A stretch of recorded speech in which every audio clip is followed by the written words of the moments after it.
Placental site trophoblastic tumors. They present with amenorrhea or abnormal bleeding.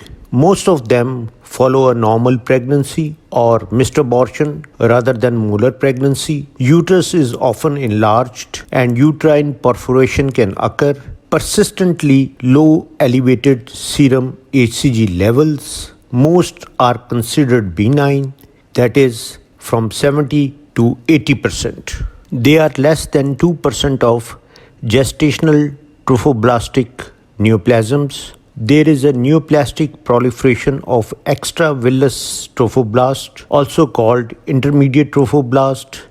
In normal pregnancy, extravillous, that is intermediate trophoblast, is found in non-villous sites such as the implantation site, in islands of cells within the placental parenchyma, in the chorionic plate, or in the placental membranes. Normal extravillous trophoblasts are polygonal mononuclear cells that have abundant cytoplasm and produce human placental lactogen. Gross appearances: they have circumscribed or ill-defined borders. They are confined to myometrium or extend into the endometrial cavity or may invade the serosa. They are soft in consistency and tan on cut surface with small foci of tumor necrosis.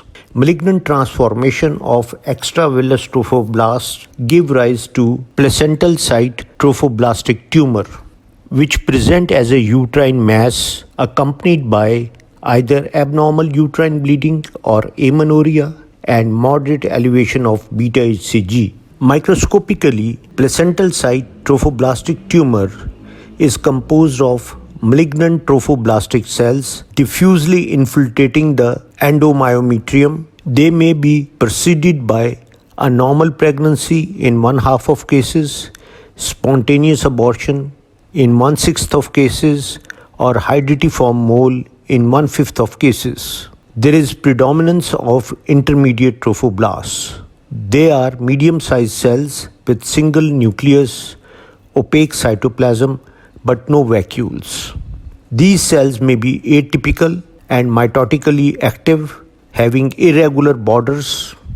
These trophoblasts invades and tears the myometrial smooth muscle fibers. There is vascular invasion from the periphery of the vessel to the lumen with eventual replacement of the entire vessel.